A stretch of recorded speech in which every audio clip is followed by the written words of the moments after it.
नमस्कार दोस्तों। आज मैं आपके लिए अनुपात वाले सवाल लेकर के आया हूं जो परीक्षाओं में अनुपात से रिलेटेड क्वेश्चन पूछे जाते हैं। तो चलिए स्टार्ट करते हैं। पहला सवाल है, दो संख्याओं का अनुपात 4:9 है। दो संख्याओं का, ये पहली संख्या हो गई, ये आपकी दूसरी संख्या हो गई। इनका जो अनुपात है वो है 4:9।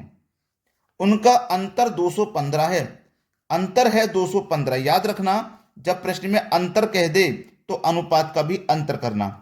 तो जब अनुपात का आप अंतर करोगे तो 4 और 9 का अंतर आ जाएगा 5। तो इस अंतर में अनुपात के अंतर से डिवाइड कर दो।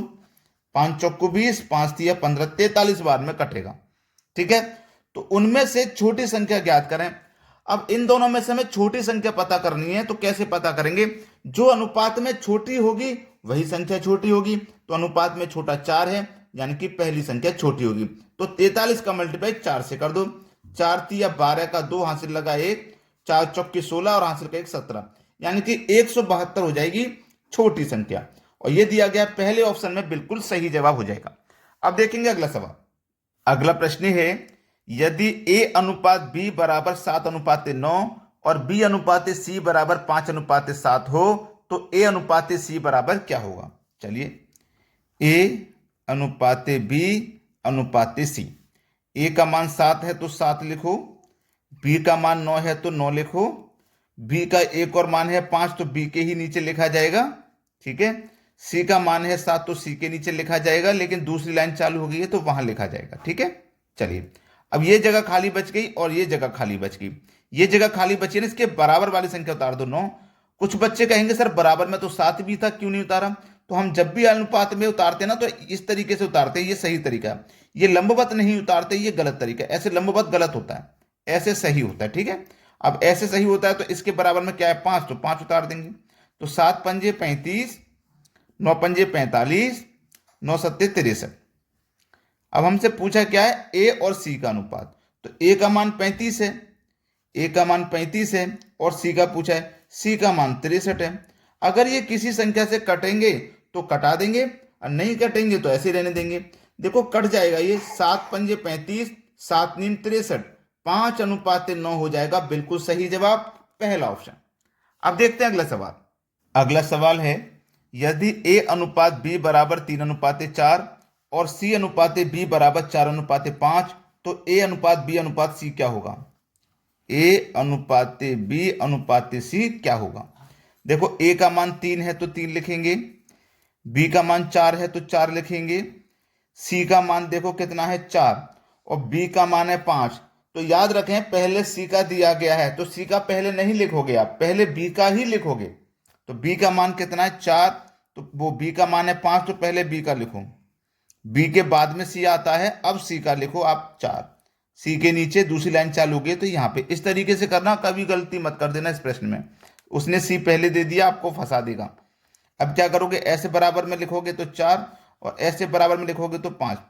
5 तिया 15, 5 चौको 20, और 4 चौको 16। अब देखो ये किस ऑप्शन में? 15 20 16, 15 20 16, 15 20 16 बी ऑप्शन में दिया गया है। ये आपके सवाल का सही जवाब हो जाएगा। अब देखेंगे अगला सवाल। अगला सवाल है, यदि x बराबर 1/4 गुने y और y बराबर 1/3 गुने z, तब x y z किसके बराबर होगा? x y और z ये किसके बराबर होगा? जब देखना ध्यान देना, मैं जो आपको बात समझाने वाला हूं उस पर ध्यान देना। देखिएगा, ये मेरा मल्टीप्लाई में y है। अगर मैं इस y को बराबर के इधर है, अगर मैं इस y को यहां से हटा के इधर लाऊंगा तो x के बटे में y हो जाएगा। यहां से हटेगा तभी तो इधर गुना में पहुंचेगा। तो ये क्या हो जाएगा? x के बटे में y बराबर 1/4, जिसमें x की वैल्यू 1 है, y की वैल्यू 4। x की वैल्यू 1 है, y की वैल्यू 4। ठीक है। अब बिल्कुल वैसे ही ये z यहां से हटके यहां जाएगा, y के बटे में z, तो y की वैल्यू 1 और z की वैल्यू 3। तो y की वैल्यू 1 है, ठीक है, और z की वैल्यू 3। क्लियर होगी इतनी बात? अब देखो, ये जगह खाली इसके बराबर वाली संख्या उतार दो, ये जगह खाली इसके बराबर वाली उतार दो। 1 का गुना 1 से करेंगे 1, 4 3 चौको 12। 1 4 12 किस ऑप्शन में? देखिए 1 4 12 सी ऑप्शन में दिया गया है। ये बिल्कुल सही जवाब है। अब देखते हैं अगला सवाल। अगला सवाल है, चार संख्याएं 1 2 3 4 के अनुपात में हैं उनका योग 24 है, पहली और चौथी संख्या का औसत क्या होगा? बहुत अच्छा सवाल। 1, 2, 3 और 4, चार संख्या हमारी इस अनुपात में है, ठीक है, 1, 2, 3, 4 के अनुपात में। उनका योग 24 है। योग कितना दिया गया है? 24। जब योग दिया जाता है तो हम अनुपात का भी योग करते हैं, तो इनका योग हो जाएगा 10, तो इस योग में अनुपात के योग से डिवाइड करेंगे। अब मैं 10 से डिवाइड करूंगा 24 में, तो डिवाइड हो जाएगा क्या? बिल्कुल डिवाइड नहीं होगा। तो देखो करते क्या है, याद रखना, ये हमारे पास योग है 24, ठीक है, योग है 24, ये योग है 24। किसका योग है हमारे पास? उनका योग है 24, यानी कि संख्याओं का योग 24 है। अब अनुपात में योग कितना है? 10।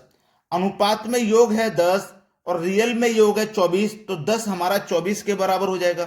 10 24 के बराबर है तो 5 हमारा 12 के बराबर हो जाएगा। भाई 5 हमारा 12 के बराबर हो जाएगा। अब देखिएगा, हमसे पूछा है उसने कि पहली और चौथी संख्या का औसत, तो पहली और चौथी संख्या का औसत पूछा है ना, तो पहली और चौथी संख्या का योग करेंगे तो 5 और रियल में योग 12 हो जाएगा, 5 का योग 12। अब देखो उसने औसत पूछा है, तो औसत क्या करते हैं? संख्या के योग में संख्या से डिवाइड करते हैं, तो संख्या से डिवाइड करेंगे 1 और 4, इन्हीं का योग 5 है ना अनुपात में। 1 और 4 यानी कि पहली और चौथी संख्या मिला के 2 संख्या है ना, तो संख्या के योग में संख्या से डिवाइड कर देंगे, संख्या 2 है, 2 से डिवाइड कर देंगे, कितना आ जाएगा? 6। यही तो सही जवाब है, पहला ऑप्शन। समझ में आ गया होगा। अब देखते हैं अगला प्रश्न। अगला प्रश्न है, दो संख्याओं का योग 45 है, उनका अंतर 15 है, तो उनका अनुपात ज्ञात करें।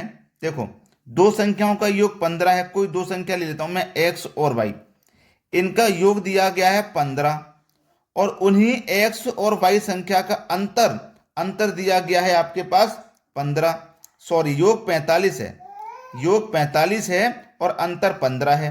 अब करिए, x प्लस का एक और x प्लस का तो 2x हो गया, ये प्लस माइनस के कट जाएंगे, 45 और 15 मिलाओगे 60, 2 से 60 कट जाएगा 30 बार में, तो x का मान आ गया 30। अब देखो, ये x प्लस वाई बराबर 45 था, x प्लस वाई बराबर कितना था भाई? 45। अब देखो x का मान 30 है, तो y का कितना होगा? y का 15 होगा। भाई सीधी सी बात है, y का 15 होगा, तभी तो दोनों मिला के 45 है, ठीक है। तो हमसे पूछा है इनका अनुपात क्या होगा, यानी कि x और y का अनुपात, x 30 है, 22 15 है, इनका अनुपात पूछा है, 15 कम 15, 15 दूनी 30, तो 2:1 हो जाएगा, 2:1 दिया गया है, बी ऑप्शन में बिल्कुल सही जवाब है। अब देखते हैं अगला प्रश्न। अगला सवाल है, यदि 3x बराबर 5y बराबर 4z हो तो x y z का मान ज्ञात कीजिए। बहुत अच्छा सवाल है ये, और ये सवाल मैं आपको दूंगा होमवर्क के लिए, ठीक है, ये सवाल मैं आपको होमवर्क के लिए दूंगा।